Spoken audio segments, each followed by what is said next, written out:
মুসা আলাইহিস সালাম আল্লাহর সাথে সরাসরি কথা বলতেন। ওয়াকাল্লামাল্লাহু মুসা তাকলিমা। সুবহানাল্লাহ পড়েন, আওয়াজ তুলে সবাই বলেন সুবহানাল্লাহ। এখন বনি ইসরাইল হচ্ছে পৃথিবীর সবচেয়ে গোয়ার জাতি। তারা বলে, মুসা তুমি যে আল্লাহর সাথে কথা বলো আমরা তো দেখি না, তুমি যে কথা বলো আমরা তো শুনি না, তো কি করতে হবে? বনি ইসরাইল বলে, আমাদের মধ্য থেকে 70 জন নিয়ে যাইতে হবে তোর পাহাড়ে। ওরা আয়েশা যদি কয় হ্যাঁ আমরা শুনছি, তাহলে বিশ্বাস করব। কত বড় ডাকাত দেখছেন বনি ইসরাইল। এদের চেয়ে গোয়ার জাতি নাই। এত গোয়ার তুমি করেছো মুসা আলাইহিস সালামের সাথে। তুমি যে আল্লাহর সাথে কথা বলে আমরা তো দেখি, কি করব? 70 জন আমাদের বন্ধু বান্ধব যে যদি দেখে, তারা বললে ওকে আসো, 70 জন আসো। 70 জন নিয়ে গেল। মুসা আলাইহিস সালাম হারুন আলাইহিস সালামকে খেলাফা দিয়ে গেলেন, আল্লাহ ওনাকে নবী বানালেন। মুসা আলাইহিস সালাম বললেন, হারুন খবরদার, বনি ইসরাইলের মধ্যে তাওহীদের বাণী প্রচার করবা, ঐক্য ধরে রাখবা, বিচ্ছিন্ন হতে দিবা না। চলে গেছে। এইদিকে বনি ইসরাইলের এক দুষ্ট লোক ছিল, নাম সামিরি। কি নাম? সামিরি। সে সবাইরে বললো তোমাদের স্বর্ণগুলো ফালাও। স্বর্ণগুলো ফেললো। বনি ইসরাইলের স্বর্ণগুলোকে গলিয়ে সে একটা গরুর বাচ্চা বানালো। গোবৎস। কিসের বাচ্চা? দেখেন গরুর পূজা কিভাবে শুরু হয় পৃথিবীতে প্রথম। গোবৎস পূজা, গরুর বাচ্চার পূজা কিভাবে। সে স্বর্ণ গলি গরুর বাচ্চা করে জিবরাইল আলাইহিস সালাম যে জমিনে এসেছিলেন, ওই ফেরেশতার পায়ের নিচের একটু মাটি সে বুদ্ধি করে প্যাকেটে রেখে দিছিল। সে গরুর বাচ্চা বানায় স্বর্ণ দিয়ে গলিয়ে ওই মাটি এটার মধ্যে ঢুকাই দিছে ভেলকি দেওয়ার জন্য। স্বর্ণ দিয়ে বানানো গোবৎস গরুর বাচ্চার গায়ে যখন সেই মাটি ছুঁড়ে দেয়া হলো, এখন বাছুরের ভেতর থেকে ভ্যাঁ ভ্যাঁ আওয়াজ আসতেছে। কি আসতেছে? সবাই তো অবাক। সামিরি বলে, আরে তোমরা যে 70 জন দিয়ে মুসা আলাইহিস সালামরে পাঠাইছো, ওইদিকে এত ঘুরতেছে, আল্লাহরে খুঁজে পায় না, আল্লাহ তো এটার ভিতরে ঢুকছে। নাউজুবিল্লাহ বলবেন না? তোমরা যে 70 জন দিয়ে পাঠাইলা, 70 জন নিয়ে মুসা আলাইহিস সালাম খালি ঘুরতেছে, আল্লাহরে পায় না। পাবে কেমনে? আল্লাহ তো নাউজুবিল্লাহ এটার ভিতরে। সেজদা দাও। এই সেজদা দিয়ে গেল। আল্লাহর নবী হারুন আলাইহিস সালাম বললেন, খবরদার, এটা সুস্পষ্ট শিরক। আল্লাহ সব গুনাহ মাফ করে, শিরকের গুনাহ মাফ করে না। খবরদার, তোমরা থামো। কে শোনে কার কথা? এই যে যেমন এখন আপনারা আমার কথা শুনতেছেন না? শুনতেছেন?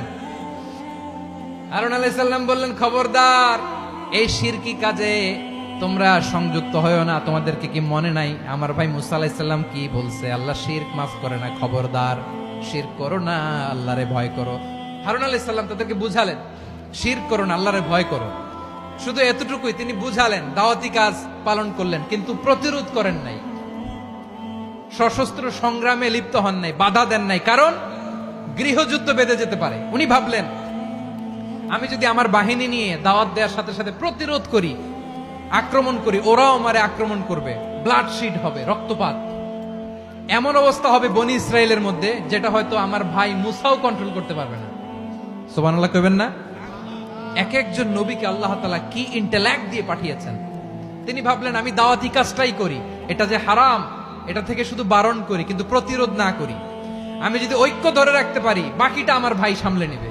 সুবহানাল্লাহ। হারুন আলাইহিস সালাম প্রতিরোধ করলেন না।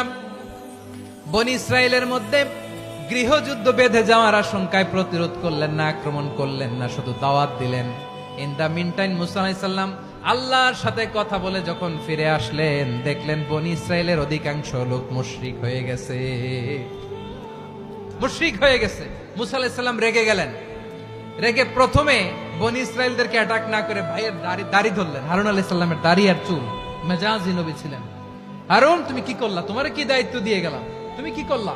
তুমি থাকতে বনি ইসরাইল কেমন করে শিরকের কাজে নিমজ্জিত হয়ে যায়? সাইয়েদনা হারুন আলাইহিস সালাম বললেন, ইন্নী, কোরআন সাক্ষী, কোরআন থেকে কোট করছি, ইন্নী খাশিতু আন তাকুলা ফাররাকতা বাইনা বনি ইসরাঈলা ওয়া লাম তারকুব কওলি। ও আমার ভাই, আমার দাড়ি ধরবেন না, আমার মারবেন না। আমি ভয় করেছি, আমি ভয় পেয়েছি, না জানি আপনি বলেন তুমি কেন খাশিতু আন তাকুলা ফাররাকতা বাইনা বনি ইসরাঈল। আপনি এসে আমারে যদি বলেন তুমি কেন ঐক্য ধরে রাখলে না, কেন মারামারি হলো, কেন রক্তপাত হলো? তোমার কি এই দায়িত্ব আমি দিয়ে দিয়েছিলাম? আমার কথার দিকে কি তুমি ভ্রুক্ষেপ করো নাই? আমি যে বলছি তাওহীদের বাণী প্রচার করবা আর ঐক্য ধরে রাখবা, আমার কথা কি শোনো নাই?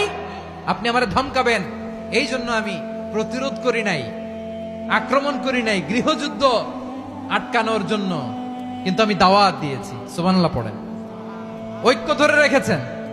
মুসা আলাইহিস সালাম মুহূর্তেই সামিরীকে আক্রমণ করলেন, অ্যাটাক করলেন, শাস্তি দিলেন।